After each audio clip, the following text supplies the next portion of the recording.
Hello all and welcome to Match Bell, the place where we talk all things wrestling, past and present. We have a doozy for you today.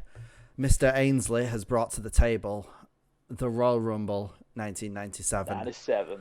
I feel like we're going to have some conversations here, some controversial takes on both sides.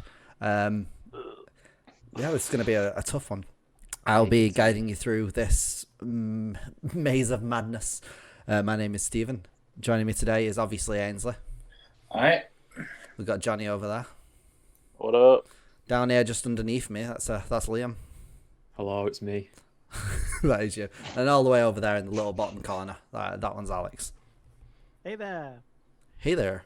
Let's just get straight into it. I want to know everyone's just top level, very top level. I keep disappearing into Steve Austin. I want to know everyone's top level thoughts. I'm going to start with Ainsley. What just your general opinions on this match? Yeah, I love it. I think it's fantastic. Okay. Jonny? Uh, Oh, Liam? This was trash. Oh, trash. Alex? The beginning's a bit of a cluster Mess. F-bomb. mess. Yeah, cluster mess. It pulls itself together at the end. Yeah, I'm there with Alex. I yeah. thought it was a weak opening, weak first half, pretty decent second half. Not amazing, but that's just me. So we're all over the place here with opinions. This is gonna be a spicy one, a spicy show. I'm rolling up my sleeves on my jumper. Getting serious. The one time I don't wear my Terry Funk shirt is the time Terry Funk's in a match. And we'll get into it. Okay, so we got the old square screen for this one. I know you all get excited when you get a Old square school. screen. You ain't got none of I this do white. love 4:3 aspect ratio. It's not actually a square, is it? But Throwing it back. we got Howard Finkel explaining the rules and Vince, JR, and King on commentary. It's the first time I've seen Vince like properly on commentary. I don't remember actually old stuff. Yeah, Joint best three-man move in history. they did well. I had no complaints there for once, Yeah. unless I missed something. Apart from when Sable came out. Oh, I might have missed that. I think I was tuning out. Vince is a really good commentator. He really Vince is. was strong. Vince sounds Vince professional. is really good. Yeah. As Anyway. a play-by-play guy, he's up there. Okay, so first out, we got the Nation of Domination with Crush. And what's going on here, Ainsley? Why was Crush? I didn't even remember he was in it. Yeah. Crush used to be a wrestler, Stephen. I Back in the can't- 90s, Crush used- What?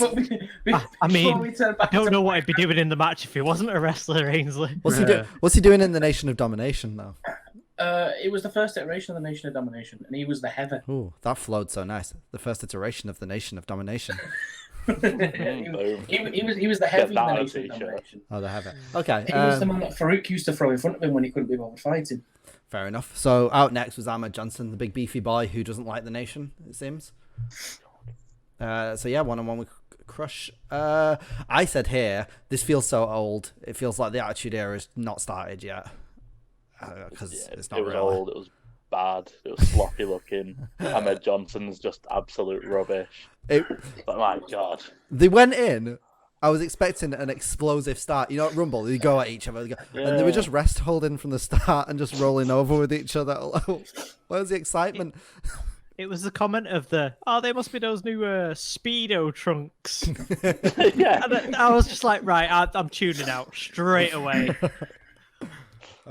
Yeah, so it was a bit dull. Then we got Razor Ramon out third, with no music, no countdown or Yeah. anything. He Yeah, just came so out. weird. Just like all of a sudden, it's the bad guy. What? Where's the countdown? Where's nothing? Can I just say before we carry on, there's a really nice touch in this Rumble that I don't recall being in many other Rumbles, and you know where the actual entrance is, where the wrestlers come out. The Titantron above shows what's happening in the match, which is really nice because you don't get that Roman Reigns AJ Styles business where you can miss what's going on in the match or what's going on when the person's coming out, so you can see both at the same time, and they should do that more because I like. In a contradiction to that point, we missed a load of eliminations in this match. It was so No, hard to keep track. You could see them. on the screen above the entrance. I was No, trying to. it was even when they weren't looking at the screen above the entrance. They were just Yeah. away from the action. I had to Oh, rewind. right, I had to no worries. rewind it and use Wikipedia a few times to find out who'd got eliminated. Yeah. I'm trying to write this down while I'm watching it, and yeah.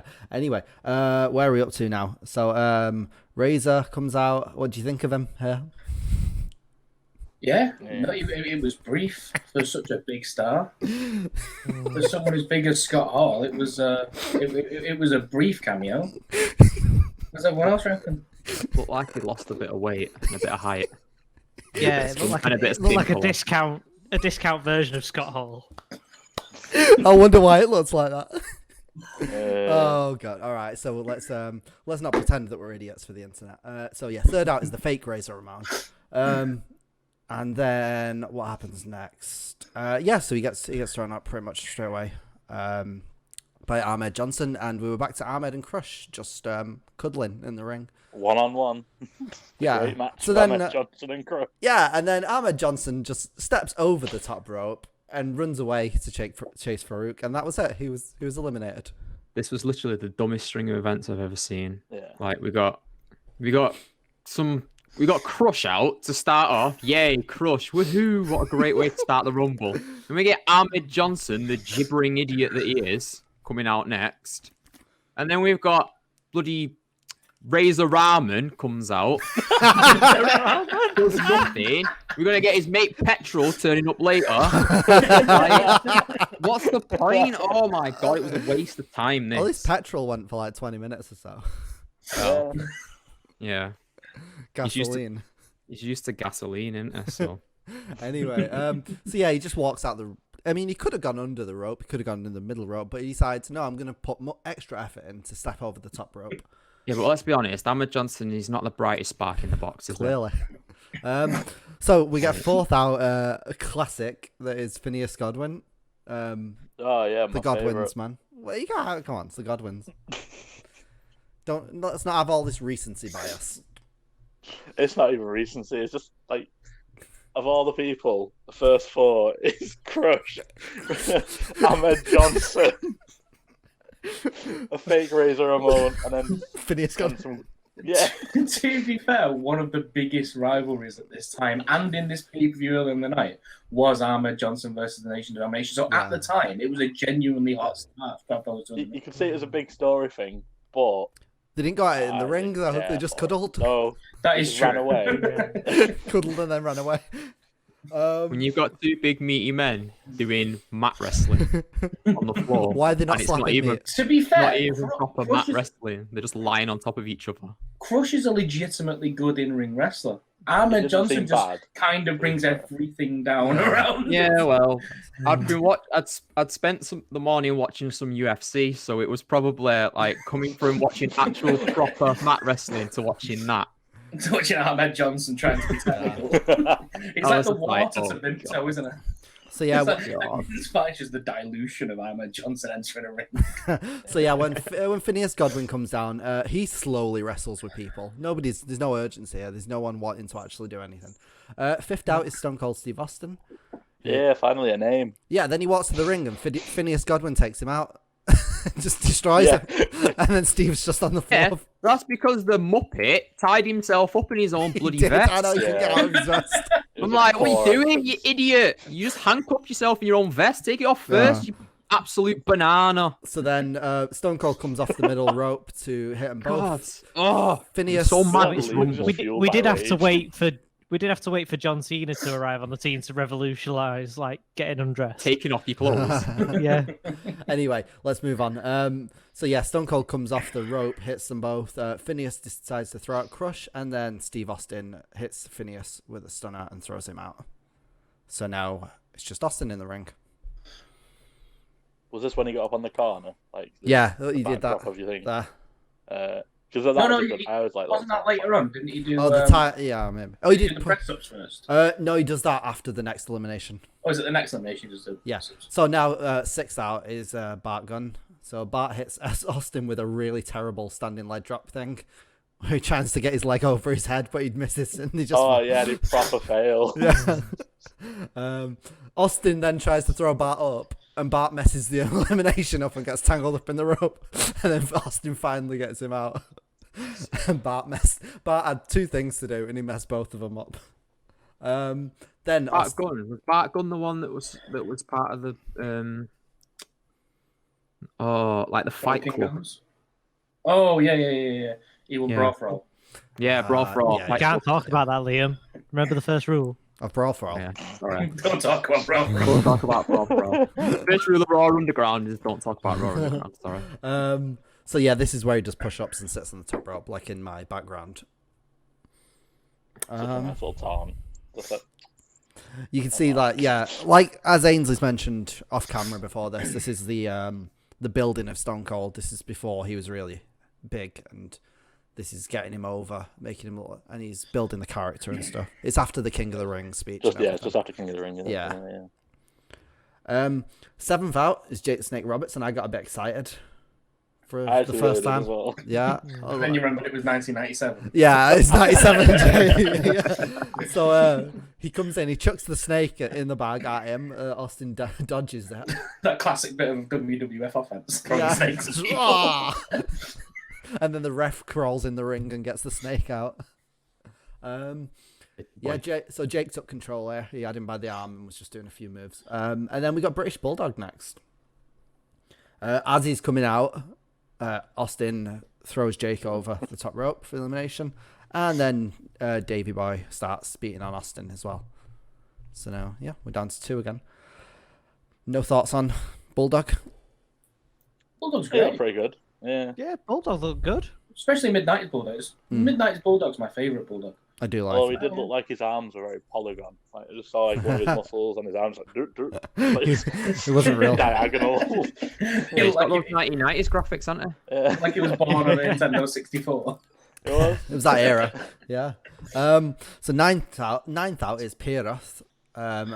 So they mentioned that Pieroth's from AAA, and interesting that they must have had a kind of thing with AAA at them. They were doing a whole partnership at Yeah. the beginning of '97. Earlier on in this show, they had like a 6-man full of people from AAA. Yeah. The pre-show was full of people from AAA. Didn't really take off, but they were trying something. So fair enough, you know. Trying something different. WWF doing inter-brand partnerships. Yeah. Oh my They god. had a problem with everyone in the world. Was it at this time? At this time was WCW on top?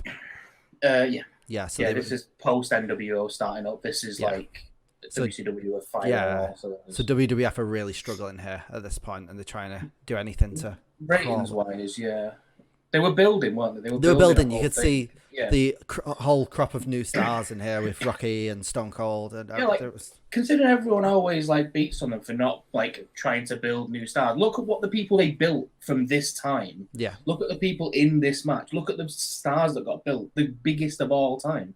And this was them building those stars, which, to be fair, I think is quite admirable, considering everyone dogs on them for doing the exact opposite all the time. Yeah, no, they did. They had to. They were falling behind quite far, and they had to do something different, and they did. And they built some absolutely massive stars out of it. They were using the old like big guard, like Jake Roberts and stuff. Yeah. Like Stone Cold dispatched him pretty easily to try and build people like Austin. So yeah, out 10th is the legend that is the Sultan. Rikishi! Accompanied by the Lion Sheik. Absolute legend. So Austin and Pieroth both survive elimination attempts here. And then 11th out is Mil Mascaras. You were doing so well with the pronunciation. I know. Mil Mascaras. Yes. Mil Mascaras. Mascaras. I don't know how to pronounce it. I know so another legend here. It's a big name for the Big Mexican. as we'll see when he gets to it, he doesn't job to anybody. I heard a rumor that was why that happened. Yeah, I've heard that. I'm not entirely sure whether it's true or not. I can see it because when the Sultan Yeah. and stuff were hitting him in this match, he was just no selling it. It was just like, what are you doing? He was a big boy. He was like one of the biggest wrestlers in history in Mexico, though, isn't he? He's like, Yeah. I think he's like the second most famous wrestler in Mexican history. So Yeah, so he's just I get the ego problem. he's not so he's not selling anything. If anyone, no one's going to eliminate him. He's going to eliminate himself. And yeah, we'll That get to clothesline on the Bulldog, though. that. My God. So yeah, here we go. Beginning of a star's career. 12th out is Hunter Hearst Helmsley. Yeah, back when he was the Blue Blood, wasn't it? Mm. Oh, So that era. yeah, it's around that era. Selling from a match early in the night as well. It was, yeah. It was good. You got to give him a bit of kudos for the continuation. Um, Big thing about him. So, yeah. I've Kayfabe. never knocked Triple H's work. No, Triple H Never is knocked it. No, he's a good worker. it was great. Yeah. So here, Bulldog clotheslines the Sultan over the top rope for the elimination. I legitimately think that's the first time I've ever heard anyone on the internet say Triple H is a good worker. I agree. But no, anyone on the internet ever say this is gonna be a groundbreaking video from 5 people going Triple H is good. I like it. Triple H is great. I love Triple H. You tell everyone else on the internet. Triple H is one of those people that Spread you the can only, word. you can only appreciate once he's no longer on TV. Yeah, and when you look Yeah, I back, think people took him for granted. Like when you look back and you see all this amazing stuff that Triple H has done, you actually Apart really do from his film appreciate him. career. Apart from his film career. well, you're talking about Blade 3 was a class. Yeah, but otherwise he's been like he's quite he's had an impressive career, Triple H. Yes. I know he slept his way to the top.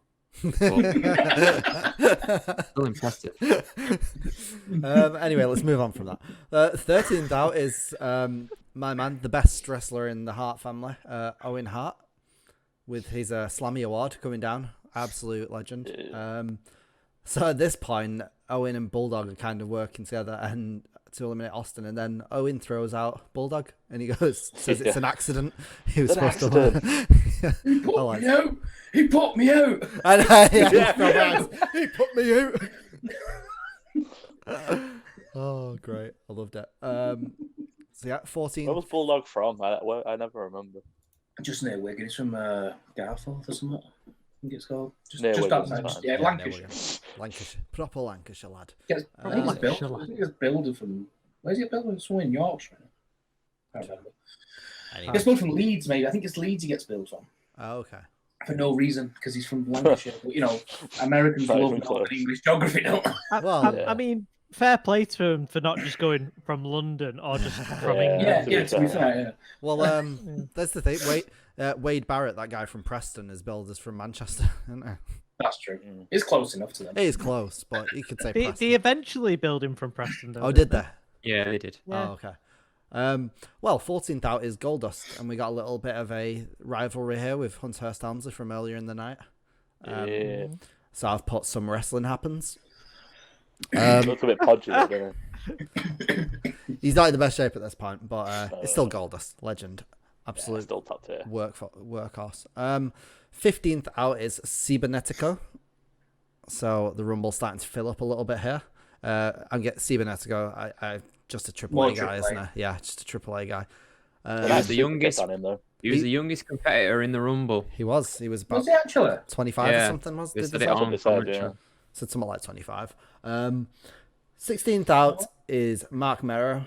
And in the ring, Cibernetico is eliminated by Mil Mascaras, and Pieros is also eliminated by Mascaras.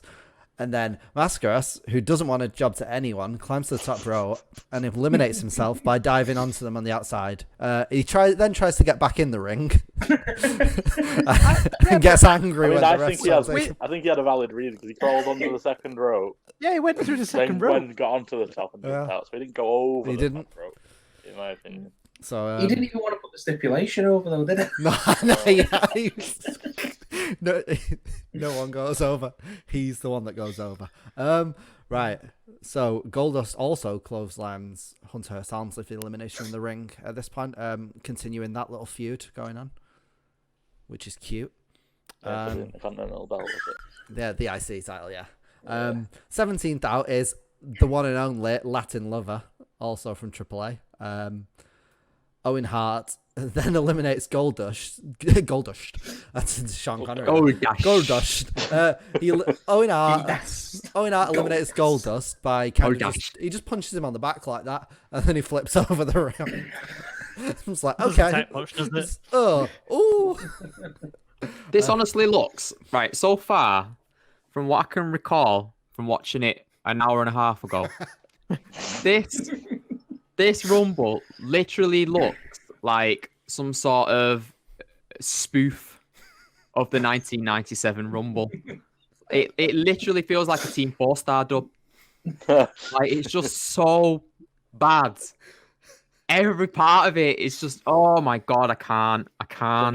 Then the entire thing's just an episode of Botchamania. I can't. I thought it started getting good in a couple eliminations though, and we'll get there anyway. But 18th out is Farouk. He sprints towards the ring and goes for the Latin lover. I'm guessing he doesn't like Latin lovers. And he powers him out of the ring. Why was Farouk not disqualified for coming out early before his entrance? Mate, Terry Funk stumbled out before he even before the 10 finished. He didn't know where he was. Why are they not being disqualified? Finley got disqualified for coming out before his number. No, was that's because he used his shillelagh. Yeah. That They famous said on use weapons in rumbles. He said on commentary that it was because he came out before his number was called, I and think then it the was ref disqualified him for the shillelagh. Anyway, so That's yeah. some consistency, WWE. So Farouk. God. They consistently don't follow the rules. Yeah, that is very consistent. That word doesn't exist in Vince McMahon's Yeah, dictionary. consistently inconsistent. I just love the idea of Vince McMahon and Steve having a book club. They both turn up. Vince just opens a book. It says inconsistencies. Steve wants to read rules. Rules. Vince I Russo like opens a rules. book called Fun. Get that fun away from me. Anyway, Farouk powers the Latin lover out of the ring. Austin and Farouk go at it, and Farouk just destroys Austin. And then Ahmed Johnson comes out with a big wooden plank, and he hits him with it until he flies over the top rope. I believe it was a 2x4. That wasn't It wasn't 4. 2 That by wasn't 4. 2x4. It was too long. Jim Duggan. It was like a 2x8. Cosplaying Jim Duggan. 2x4 is the length and width, not the Yeah, isn't it the thickness, not the actual? Yeah, it's but the what's width, that? not it's the width Oh, and breadth. so it can just not be as the length. long. Yeah. It can just be as long as you want it to be. Yeah, That's That's not how stupid. long it is. 2 by. I want another measurement then. 2 by It's 4 2 by inches what? wide by 4 inches wide. 2 by 4 Yeah. by what? Do with how long Give it me a is. third measurement. No. Consistency. 3 foot. I It's want to probably know. it's about the size of a person, isn't it? It's about Anyway, 6 feet. it was very big that he hit him with. And yeah, he hit it with it until he flew over. Austin then takes advantage of this and eliminates Owen and the Latin lover to clear the ring once again. And Austin is back on his own. Now, I thought, personally, this is where it starts to get good. Because 19th out is Savio Vega. And Yeah. these two work so well together. And Yeah, Liam they doesn't are. agree. But I think this is where it started getting exciting. It I'm does just doing- pick up at I'm this just point. I'm doing my Rocky Mayavir impression for when he comes out. I thought it's where it got exciting. They started doing some cool moves and stuff, and they worked really well together, which they always do from the strap match and everything. And yeah, Strap match. they do some cool stuff until Austin then eventually clotheslines Vega over the top rope, and he's back on his own again. 20th out is Jesse James. Road dog. Not. He started doing some of his stuff that you'll see will become the Road Dog one day. But with also a bit more Foreshadowing. with a bit more Elvis thrown in there. Okay, so yeah, Austin throws him out and hits him in the head to eliminate him, and yeah, Austin's alone again. And now's where the crowd get excited. It's out 21st. Is Bret the Hitman Hart? Is this not the greatest selling to an entrant you've ever seen? It was good. Austin sold looks it well. genuinely terrified. Yeah, I've put here that Austin looks terrified. The crowd get really pumped at this point, and it's like, I oh, no. love Austin's reaction to Bret Hart's music. He pops more than the crowd did. He looks confused, irritated, scared, and then pumped up all within about 3 seconds. It It was oh, no. amazing. All right, come on then. So yeah, Bret gets the upper hand there. He's really on top. He gets the sharpshooter in. And then 22nd goes off. And Jerry the King Lawler is 22nd. And some guy stands up behind him and tries to get in his face. Starts shouting things at him. I don't know what he was shouting. But yeah, then Bret punches King twice, and that's it. He's out. This was probably the highlight of the entire Rumble for me You enjoyed that? because it was so funny. Oh, you need a better comedy. It actually was really funny. I enjoyed This that. is probably the funniest thing that King's done in I also I've seen in a long time. I also enjoyed afterwards him pretending that he wasn't. He doesn't remember that he was in the Rumble. Yeah, that's what was funny about it. That's what was so funny. He started going like, "Oh, I'm going to be in this next year." It takes the king. and then he just gets knocked out, and then Vince is To like, Noah "Finish your King." sentence, King." Yeah, Let me Vince, finish, Vince man. sold it really It's well. the King, the Noah King. Your jacket's all not straight.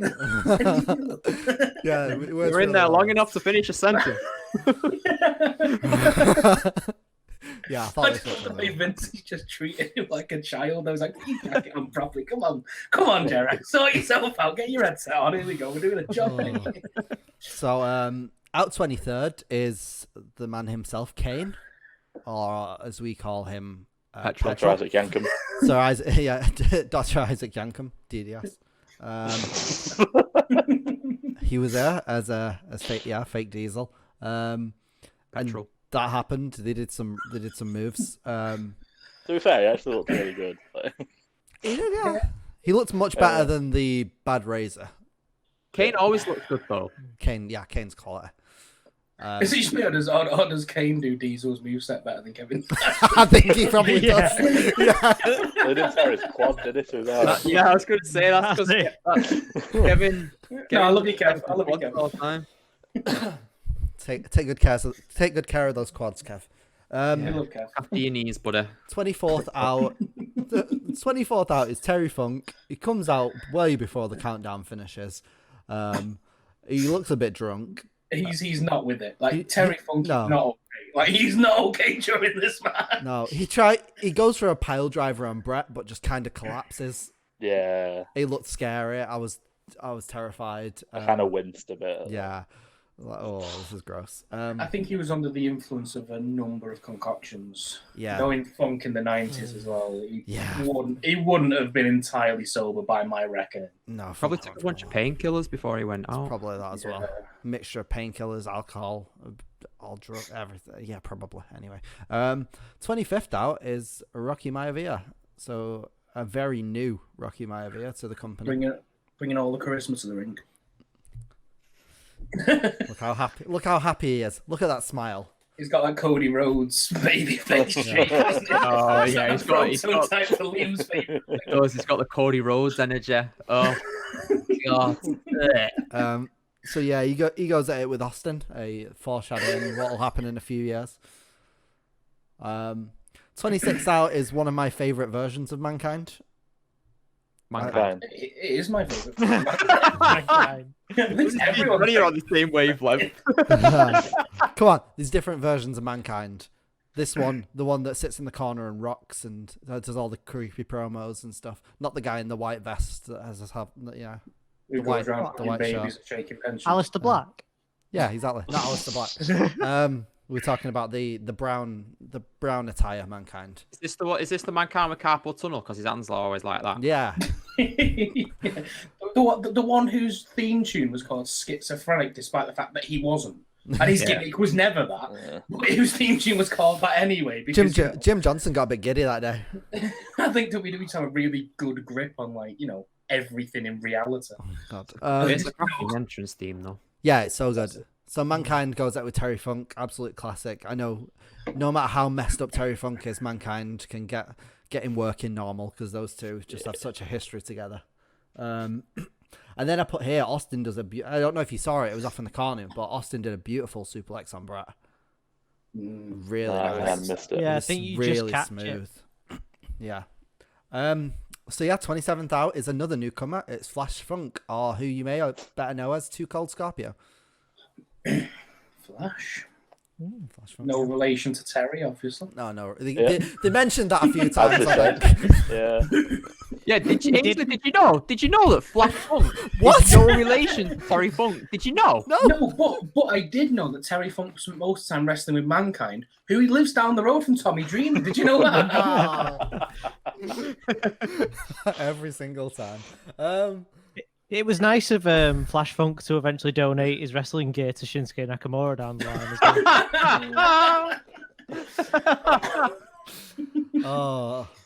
Anyway, 28th out is the legend that is Big Man Vader. I know Ainsley's a big fan of Vader. Badger.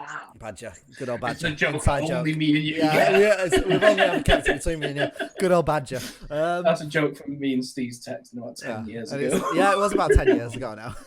And we've called him Badger ever since, and nobody will ever know Yeah. They said to me, It's yeah. our secret. It's our little secret.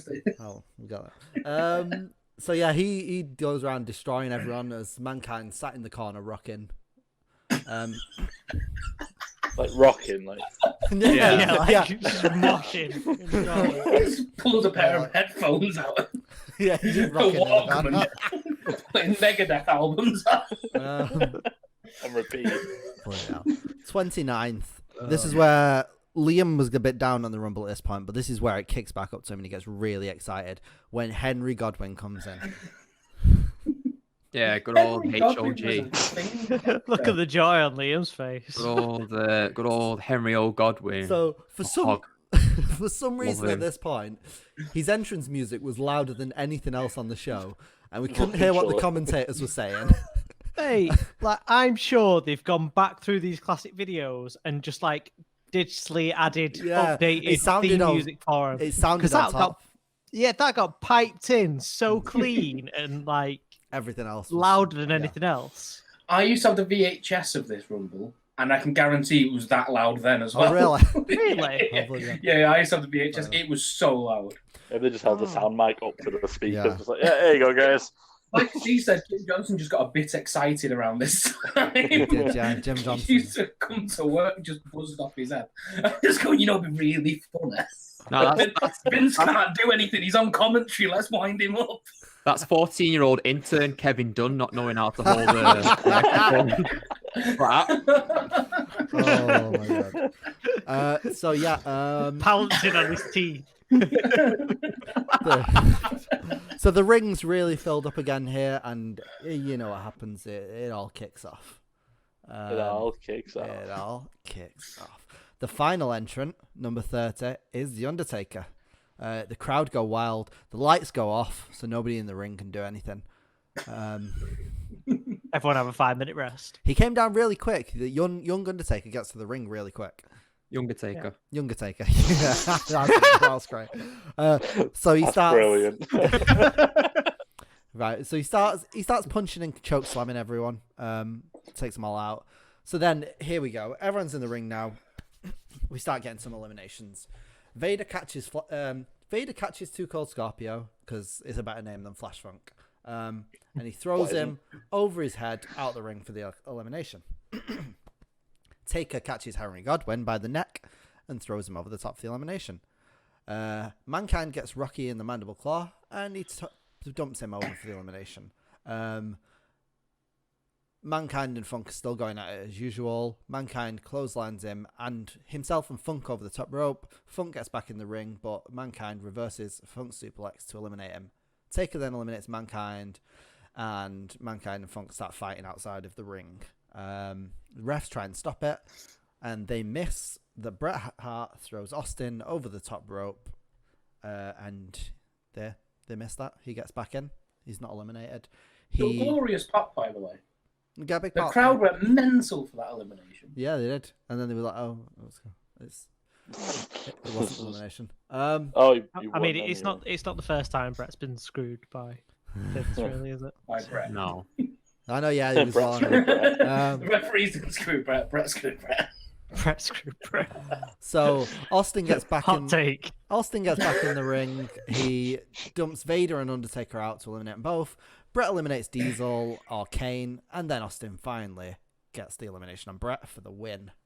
Brett's very mad, starts arguing with the refs. Then he argues with Vince and asks him if he's going to do something about He it. shouts at Vince. Vince just sits there like, Yeah, Like, like before knowing Vince's thing, wasn't it? This was before. Don't break my kayfabe.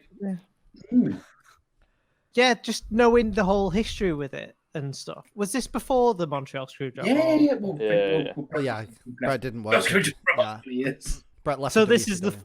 this is the first time that he's got screwed, basically. The difference is this is a storyline. The Montreal Screwjob is Yeah, debatable. Well, it's the lead up to the double turn with Austin, isn't it? That's Yeah. what this whole thing is around. Yeah, It's, yeah. the Mania match with I Brett and just Austin. it confused me with it and stuff because like the way he went at Vince, I was like, is it? That's serious? just Is it Brett. not? That's Brett. Yeah. He's like that. Normally, that's why some people don't think the Montreal Screwjob wasn't a work. A screw Was job. a work. Yeah. But yeah, some people think both ways. Depends on It's you. what made Brett such a good heel, though, because he was a heel who was right. Because he did kept getting screwed over. It happened time and time again throughout '97. This was sort of like the first part of it. Yeah. I mean, I can't remember what happened at Survivor Series the year before. I know he would face Austin. I can't remember if it was a clean finish or not, but that's what made the whole Bret Hart Foundation thing so effective, was the fact that Bret was right all along. He kept getting screwed over by Austin, but then everyone started liking Austin because Bret turned into a whiner, didn't it? Yeah, exactly. I'm not. I can't remember this part in history. I know that Austin went on to face Bret in a submission match at Mania. I don't know what happened to mean that he didn't get a championship match. It's the most unorganized run to a WrestleMania in history, because the title, I'm not even joking, leaving this pay-per-view, the Royal Rumble winner was Austin and the champion was Shawn Michaels. The main event of WrestleMania was a WWF Championship match between The Undertaker and Psycho Sid. Yeah. It was. And then Austin fought Bret in just a regular match, not for a title. And Shawn did commentary at WrestleMania. Top quality booking back in the day. It made Austin. It was Shawn's fault. That match made Austin as well. That's the one where he's the blood and everything. Yeah. He's getting the sharpshooter and stuff. Yeah, that Shawn lost his smile a couple of weeks later. Yes, that match absolutely made Austin. Where did he lose it? Tesco. Right. Anyway, let's. What do you mean you've not got any in stock? We must say that there are other. We must say that there are other supermarkets out there that you can lose your smile at. You can do it at Morrison's for a slightly inflated price. Or you could just not lose it. Just look after it. That's it. Anyway, you can do it at Sainsbury's if you're a bigot. Wow. That was a shot, wasn't it? Can we just rename this video? Can we get back to the Royal Rumble, please? Other shops are available. Right. So match. I need match MVPs, but everyone's so you're all giddy. You're all getting giddy over it, especially Alex. Stone Cold. It's got to be Stone Cold, isn't it? Ainsley. Razor Ramon. Stone Cold. It's Stone Cold. Hal. Yeah, Stone Cold all day long. Liam. Me for sitting through it. Well, I'm gonna go Stone Cold. So the trophy's going to Stone Cold, not to you, Liam. Oh, never mind. Do you want to change your vote? Go on then. I vote for Liam instead. He's sat there the entire time. Yeah, don't worry. At least it's not 1-4 now, though. This should be a much easier one than last time. I'm going to do Rumble by the numbers. I'm going to ask you all, who do you think got the most eliminations in this match? Stone Cold. Stone Cold. Stone Cold. So yeah, Stone Cold got 10 eliminations. Who do you think survived the longest in this Royal Rumble? Stone Cold. Stone Cold. Stone Cold. Jerry Lawler. It was Stone Cold with 45 minutes and 7 seconds. Mil Mascaras, because it's Mil Mascaras. He's still in it. He's still in it to this day. I didn't We work have it out. a Rumble match with all the people who were never eliminated from Rumble. So Mil Just Mascaras, Mil Mascaras and Hornswoggle. Curtis Axel. Curtis Axel. Curtis Curtis Axel, Axel. Eric Rowan entered one. Eric Rowan. Yeah. Who got beat? R-Truth, because he got beat up when Nia Jax took his spot. Yeah, R-Truth, Rumble. Anyway, Right, we've got 5 people. We can have an over-the-top rope battle royal to see who's eliminated. Lana should be in it as well because Becky Lynch took her place. oh yeah. Vince McMahon's never ever been eliminated from a Royal Rumble. Has he been in one? Yeah. He's been in one and never been eliminated. And him and Big John Studd, the only two people I think never to be eliminated from the Royal Rumble. I enjoyed that Rumble. I'm sad that we're not doing that one, but maybe another year. I like that one. Who? I guess that gets so much heat, that Rumble. Really? Everyone hates it. It's amazing, isn't it? Austin didn't need to win 4. No. I mean, winning 3 Rumbles was fine. He didn't need the 4th one, and think we can be happy with that to have a bit of a different story. Even though it still involved Austin. No, I mean the actual match gets loads of heat. I thought the match was amazing. I like so it. There's much loads. fun. There's all the backstage stuff and everything. Watching Test prowl round toilets. Yeah, I know. Yeah, For a thing in the Attitude Era. Test fighting Austin in the bathroom in a Royal Rumble match. Like, yeah, I'm here for this. Can you all tell me who was lasted the least amount of time in the Royal Rumble? Jerry Lawler. Jerry Lawler. Jerry Lawler. 4 seconds. as we said, we can go over our thoughts again, but we kind of said it at the beginning. I thought this wasn't the best Rumble. There were too many slow spots, a lot of boring sections. Second half of the Rumble was far superior to the first. And I really started to enjoy it when it started to get Savio Vega and Bret Hart from that point on. But yeah, that's my thoughts. Anyone want to give anything else, or you all said what you want to say? To be fair, I've quite a lot to say about it. Go for it. And, I mean, I'll quite happily go first. I think Liam's got a lot to say about it. Yeah, everyone go. You've got the stage. Let's have a conversation. I was just going to agree with Steve. Like, watching half an hour's worth of a match for it to get good is a bit. It's middle of the road. To be fair, people keep telling me to watch Breaking Bad, and apparently that takes about 3 series to get good. So if you look at the balance, half an hour's not too bad. Yeah, the thing is about this match, this is the culmination of my favourite time in wrestling. Like, the New Generation era is my favourite time of all wrestling. Sort of 96 going into 97, WWF was that's my jam. And the thing is with the Rumble is their roster for the past year was really, really small, which made amazing week-to-week TV because everyone meant something at the time. Everyone was important. But then when you come to trying to put 30 people into a Rumble match, when you're not allowed the people in a title match, it's hard to build the numbers. So they have to use people from AAA. They have to use people from like random tag teams and stuff. But the fact that their roster was so small and diluted, concentrated, was it made amazing week-to-week TV. It made all the pay-per-views really, really good because every match was important. Everyone felt like a thing. Like there was In Your House, I can't remember, Good Friends Better Enemies, I think it might have been, from 96, where like the first match was like Owen Hart and the British Bulldog versus Ahmed Johnson and Jake Roberts. Like, their names, you know what I mean? Like, especially back then, like that was a big match. That was just a curtain raise. Didn't mean anything. It was just Johnson. Yeah, but like, it was like Jake Roberts and Camp Cornette were having a whole thing, and like the concentration of the roster was really, really good. Like I said, for week-to-week TV, Raw was like an hour long, I think it was, and it was amazing. Like everything was important. Everything was like, right, this is what we're doing. This is where we're going. Everything was guided.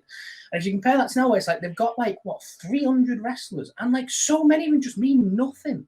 So many of them just there. Like they're just there so they can't go somewhere else, and then they don't get used for ages. And then like massive names, like. If you look at like the current crop of wrestlers, like Shinsuke Nakamura should mean something. He doesn't. Yeah.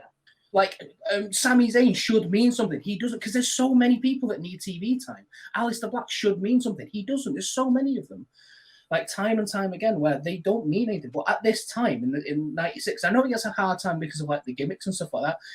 I thought it was fine, but like everyone was important back then. I think if you look at it with retrospect without actually watching the time period, it's hard to. It's like, oh, it's Batgun, fair enough.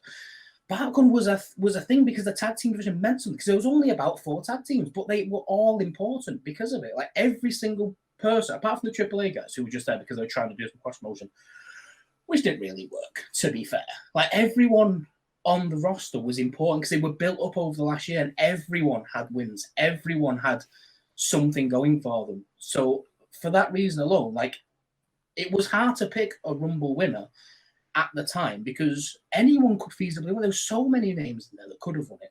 And to put someone over who was still being built, he wasn't Stone Cold Steve Austin as we all know him. To make a star like that is something else that people dog on all the time for not doing it. They don't put their new people. They were just using their old stars. They weren't. They used people like Brett, like Taker, like Jake Roberts, like Terry Funk, like all these people who were like established big time stars, and use them to put over Austin and make him a star. And look at what happened in the end. I really like it. This whole time period, I really, really enjoy it. It's really good. I like this. That's fair. No, that's fair. Go on, Liam.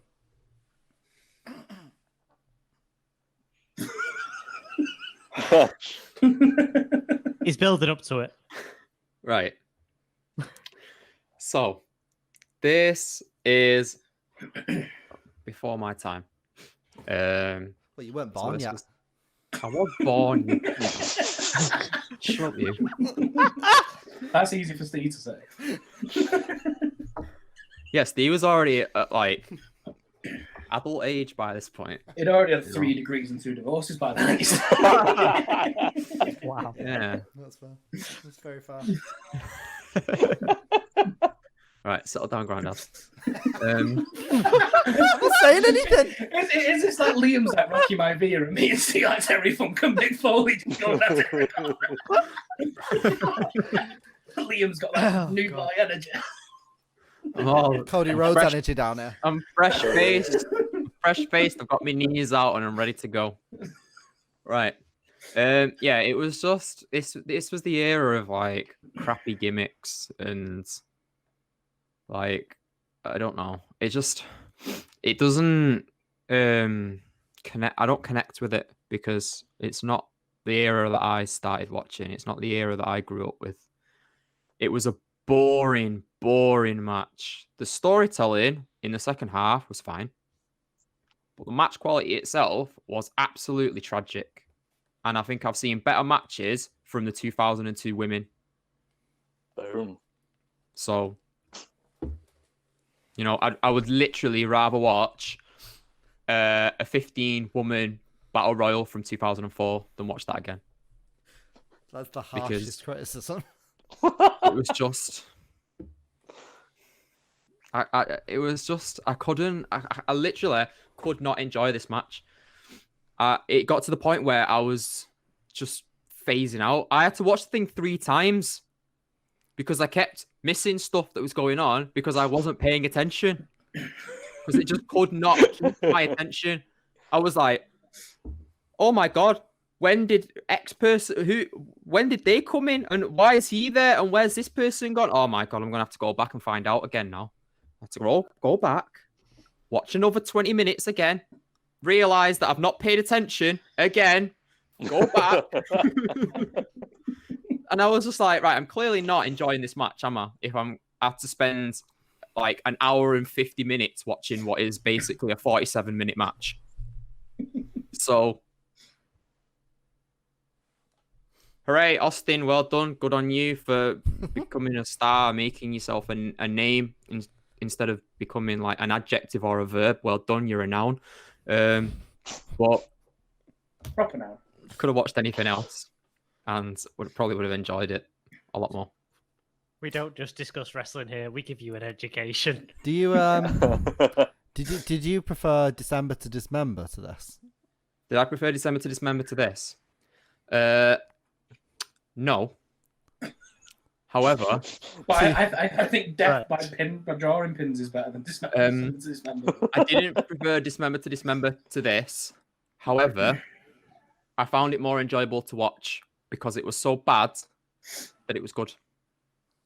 Whereas this just felt tiresome. Fair enough. You got anything to say, Jonny? I agree with Liam mostly, to be honest. Yes, well done, Jonny. I get a lot of the points you were making, Ainsley. Like, there's a lot based around the era and like what names he had and trying to build a name and everything. But like you said, Liam, like the match quality was poor. There's a lot of sloppy moments. So I just looked at it, like, oh my God, I could have done better than that. So overall, I liked the cheat ending, like Stone Cold getting eliminated, but not seeing it. Right, I like that sort of stuff because it builds a big thing around it. Usually. Yeah, that's just about it. Also, I agree with Liam. Fair enough. Should we do the match ranking? Yeah, Steve, can you just stay in one place? You like Casper the Friendly Ghost over Yeah. there? Yeah, you literally are. I like to move. I have a lot of motion. I have a lot of energy. I move and I It's got that Rocky mine Mayavir. disappears. There was a part before where your entire body disappeared, and I thought you'd like just gone forever. There we go. There we go. Right. Okay. It's stay like that, from a it's better. 1996 horror game. It's fading into the background. I mean, the real question is, why has he got a picture of himself in the background? I wish my body looked that good.